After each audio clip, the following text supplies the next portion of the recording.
Hello everyone, my name is Clutch, and welcome to Lucifer Mechanics Garage of drag, speed, and styrene customs fabrication. The front wheels never touch the ground, destroying everything that affects, making me rich for my sins. Welcome to the Lucifer's Mechanics Garage.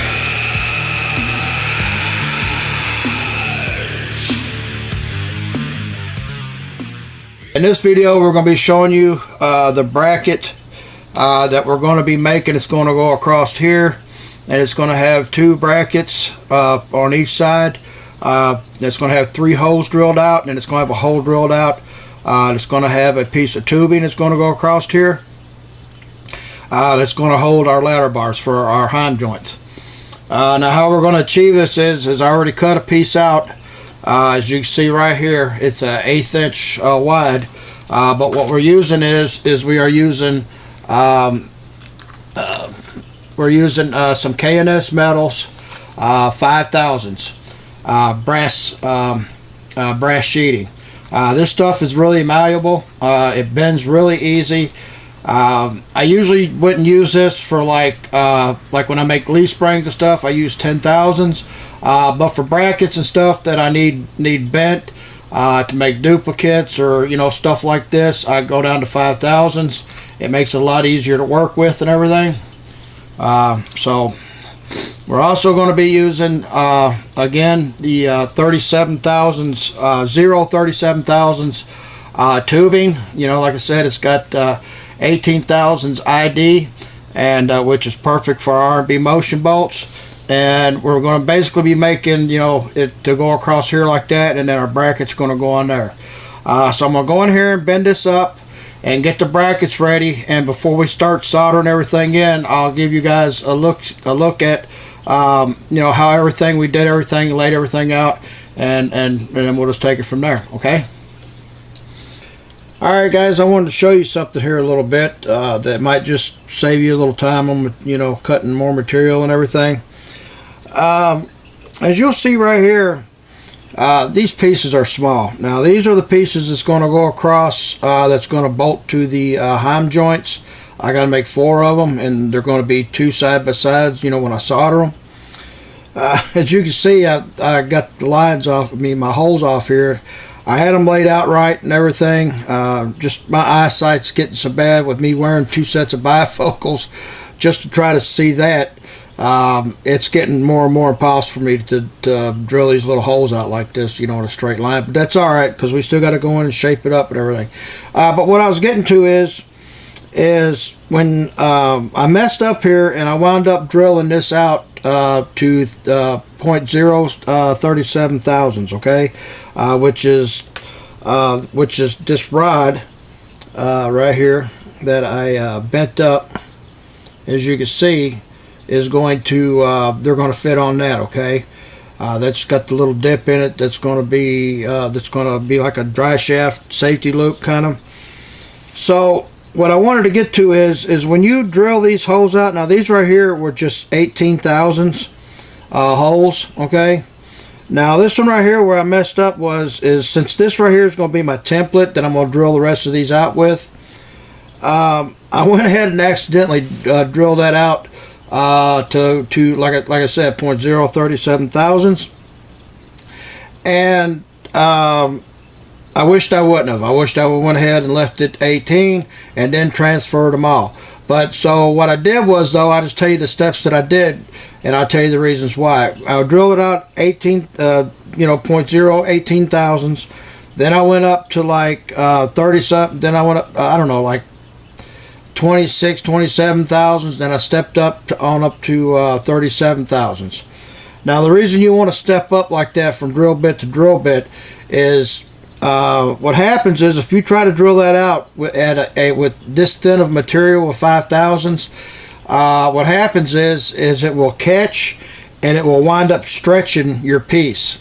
Okay, and it's kind of hard once you stretch metal, you can't get it to go back the way it was, and you wind up with a big oblong, or it wind up tearing on your piece. So after you get done transferring them all and everything, like I said before, and you get them all drilled out to 18,000s. This one right here, like start off at 18, then work your way up to like 29, then work your way up to like 30, 31, and then work your way on up into 37,000s. You know, for this final one. That way, it'll save you from, because when you go to cutting these little pieces and everything, it becomes monotonous getting them all square and everything.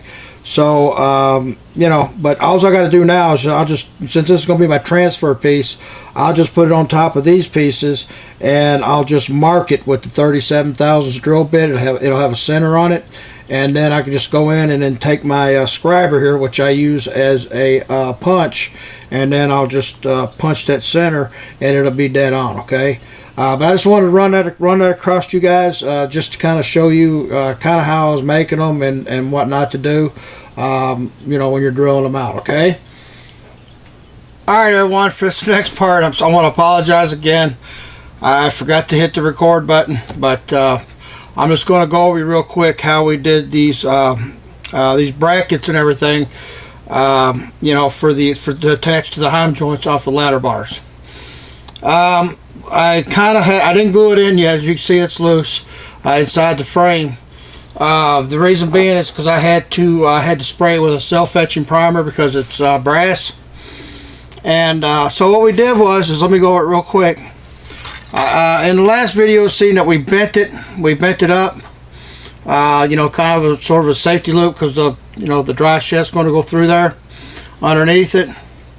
Well, what I did was after I cut that piece and got my length that I wanted, I turned around and I took some 5,000s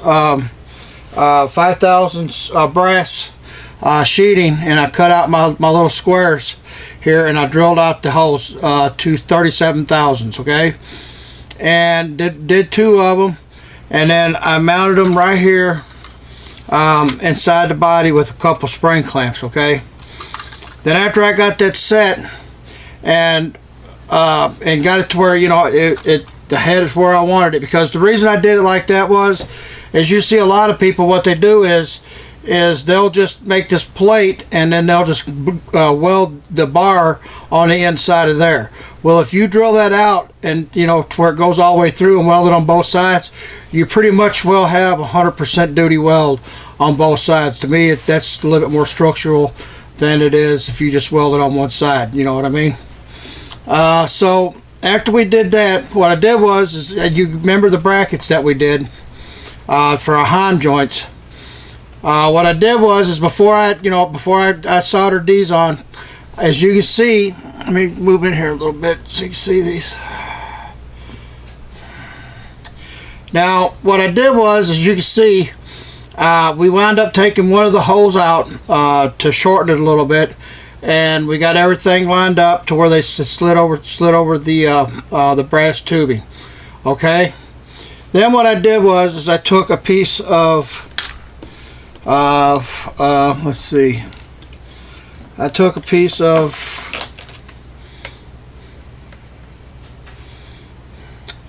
45,000s tubing. Okay, and I cut 2 small pieces.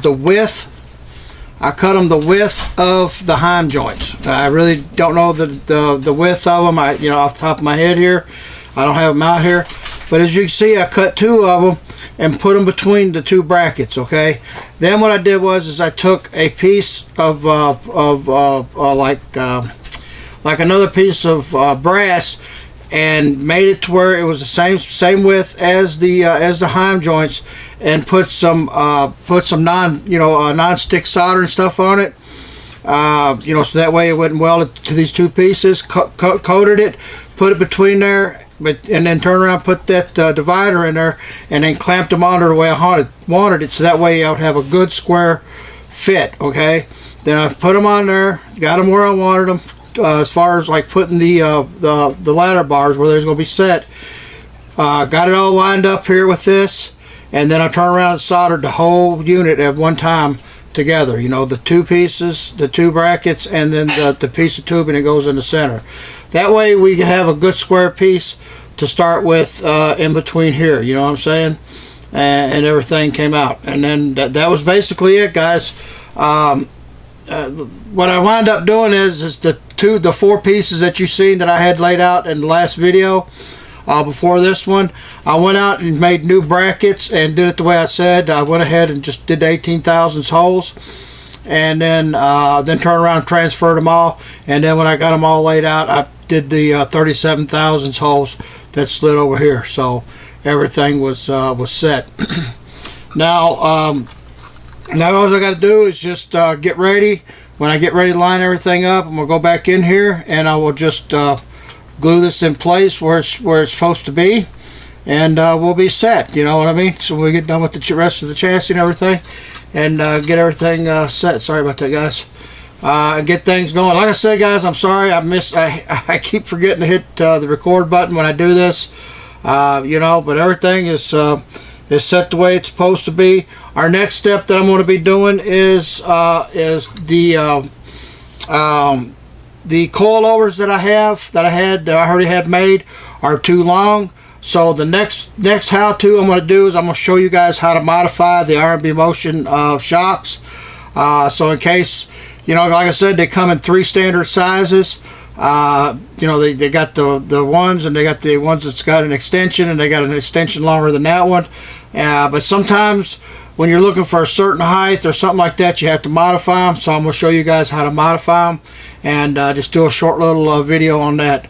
And then we'll be done pretty much well with the rear half of the car.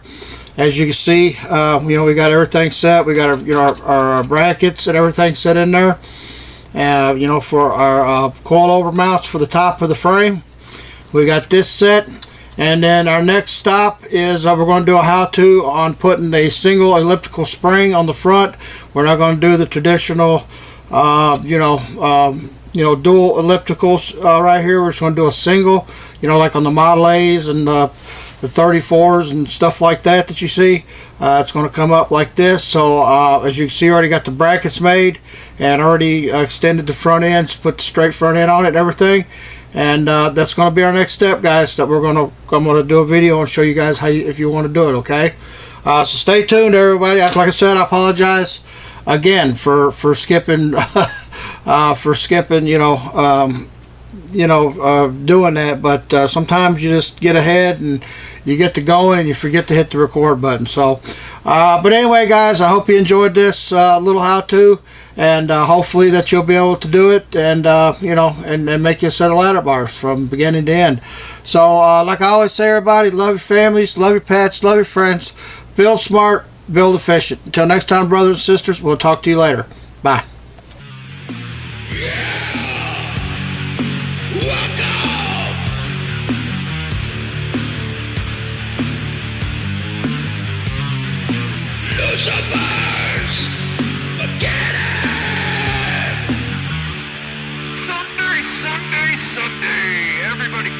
The strip for once-in-a-lifetime drag. We have a very special race for you tonight, ladies and gentlemen. We have Lucifer driving his full nitro funny car Camaro, ready to shred tires in competition at hellish speeds. Lucifer will be holding grudge matches all night, gambling for souls. Don't fret, ladies and gentlemen. Nothing will slow down his car, not even after crashes. Gashes are being completely mangled. All thanks to Lucifer's mechanic.